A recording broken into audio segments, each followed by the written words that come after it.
à quoi ça sert et est-ce que ça sert vraiment. On en reparlera un petit peu plus tard. Dernier point donc l'acceptabilité. L'acceptabilité de la construction de cette comptabilité publique et de sa certification. Alors ici, je voudrais attirer juste votre attention rapidement sur quelques points.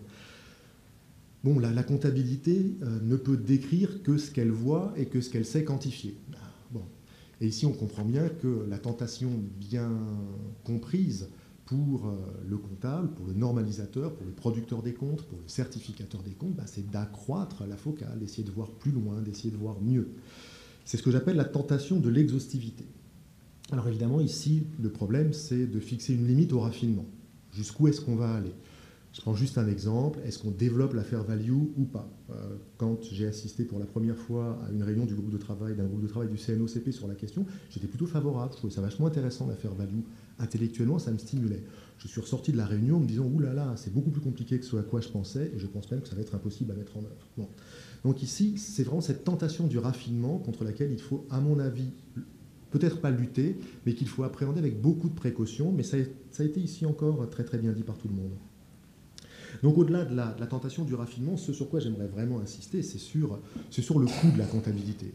Alors c'est pas tant sur le coût au sens financier, ça a été abordé. Moi, ce que je voudrais plutôt développer, c'est les risques générés par le coût de la comptabilité. Premier risque, c'est ce que j'appelle le risque bureaucratique. Ce risque bureaucratique, vous le comprenez tous, l'amélioration de la comptabilité et de sa qualité participe à la bureaucratisation, la surbureaucratisation des processus. Je prends un exemple qui va vous faire sourire. J'invite récemment un collègue à l'université de Poitiers pour une soutenance de thèse. Bon, on ne rémunère pas, je vous rassure. On fait juste venir, on lui paye son billet de train, c'est bien le moins. Pour pouvoir lui prendre son billet de train, il faut que ce collègue communique son RIB, son relevé d'identité bancaire. Je me retourne vers le service des thèses. Pourquoi est-ce que vous demandez son RIB au collègue pour lui prendre son billet de train ? Ah, je ne sais pas, monsieur Cotte, c'est le service d'émission qui me demande. J'avais le service d'émission. Pourquoi est-ce qu'on demande son RIB à un collègue auquel on va prendre un billet de train ? Ah, je ne sais pas, monsieur Cotte, c'est le service financier. J'appelle le service financier. Pourquoi est-ce qu'on demande un collègue ? Ah, on demande un collègue, on demande le RIB parce que c'est nécessaire pour remplir la fiche agent. Et pourquoi est-ce qu'on remplit une fiche agent ? Il faut une fiche agent pour pouvoir faire une demande de mission. Ah, et il faut une demande de mission pour pouvoir faire pour prendre un billet de train. Bref, je finis quand même par reprendre mes esprits et demander, mais ça ne m'explique pas pourquoi est-ce qu'il faut renseigner le champ RIB dans votre base de données. Ah mais si, parce que si on ne renseigne pas le champ RIB, qu'est-ce qui va se passer ? Ça va sortir en anomalie à la fin de l'année. Et si ça sort en anomalie et qu'on a trop d'anomalies, il y a le commissaire aux comptes qui va nous tomber dessus. Alors là, j'ai eu un réflexe, à mon avis, très simple, mais qui n'a pas du tout été du goût de mes collègues. J'ai dit, on va commencer par brûler le commissaire aux comptes, et puis après, on va reprendre nos procédures.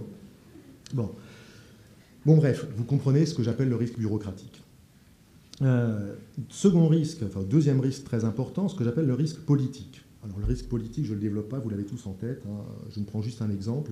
L'amortissement des biens pèse théoriquement sur la section de fonctionnement. Alors si je vous raconte une autre partie de ma vie universitaire, j'ai été vice-président chargé des finances à l'université de Nanterre. Et on vit ce que vous vivez au quotidien. La région, très gentiment, nous a remis un bâtiment. Il fallait qu'on l'amortisse. Voilà. Il fallait qu'on l'amortisse. Et puis, évidemment, comme vous le savez, nous, dans les universités, nous avons encore moins la main que vous, dans les collectivités territoriales, sur vos recettes, sur les recettes. On n'a absolument aucune marge de manœuvre. La seule marge de manœuvre à ma disposition, c'était de gonfler le nombre des étudiants inscrits pour pouvoir équilibrer mon budget. Vous allez me dire que ce n'était pas forcément très sincère, mais ça a été très efficace. Bon. Donc évidemment, on comprend ici le risque politique. Alors moi, je l'ai vécu en tant que vice-président chargé des finances. Vous le vivez évidemment au quotidien en tant qu'élu. Alors évidemment, on peut dire que ce n'est pas très grave. On va neutraliser les amortissements. Allons, on va neutraliser les amortissements. Alors pourquoi est-ce qu'on s'embête à amortir si c'est pour les neutraliser ?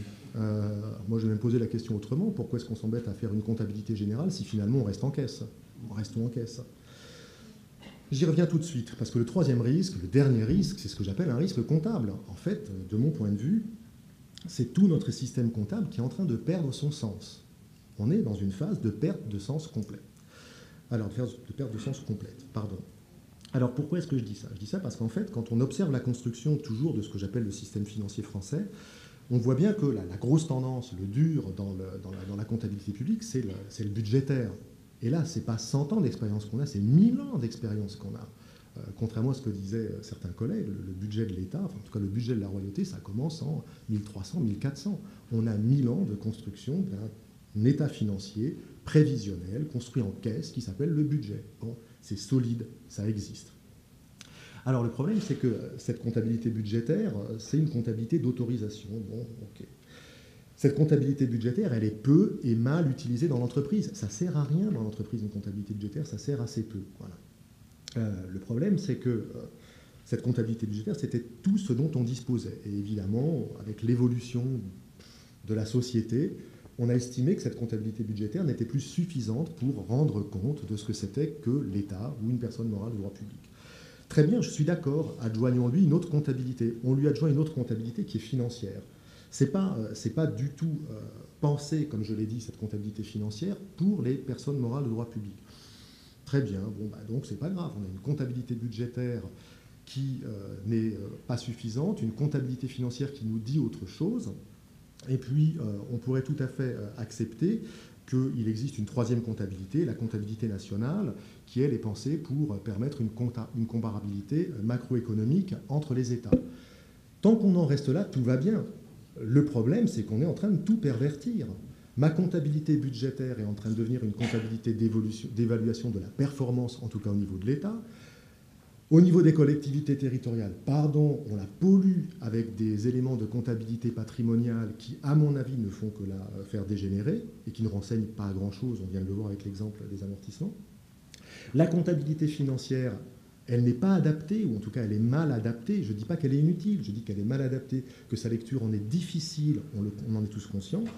En ce qui concerne la comptabilité nationale, alors là c'est encore pire, alors qu'il s'agissait d'un outil de comparabilité internationale, on est en train de faire un outil de mesure de nos engagements internationaux, donc c'est merveilleux. Bon, tout ce que je suis en train de dire, c'est qu'on est dans une phase, à mon avis, où tout est en train de s'obscurcir, tous les schémas bougent, et on a perdu ce que j'appelle, ou ce que je voudrais appeler la pureté de l'organisation comptable originelle. Juste trois éléments de conclusion, très rapides. Pour revenir à la certification des comptes publics locaux, il me semble que c'est un peu à l'image de ce que je fais quand je demande à mes enfants de ranger leur chambre. C'est nécessaire et complètement inutile.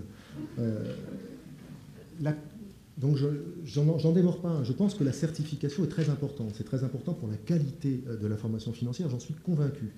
Maintenant, effectivement, on l'a vu, son utilité est quand même assez douteuse. Mais peut-être que sa seule utilité, c'est de garantir la fiabilité de l'information financière. Et si c'était que ça, ce serait déjà très bien. Premier point de conclusion. Donc en fait, ici on revient à la question de la performance de la certification, mais je ne développe pas.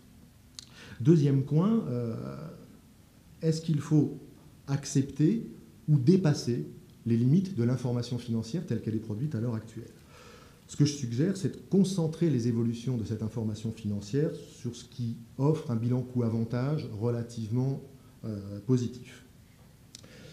Bon, ici, la question change. Il s'agit maintenant d'établir la performance de l'information financière pour la structure elle-même. C'est ce que je disais tout à l'heure, et éviter de rester sur une simple gestion financière. Et le dernier point, très rapidement, c'est de revenir à ce que j'ai appelé la pureté des différentes méthodes comptables. Et sur le secteur public local, ça pourrait nous inciter à n'imposer qu'à certaines entités locales de produire une comptabilité financière. Restaurer aussi la simplicité de la présentation budgétaire pour les autres. Je vous remercie.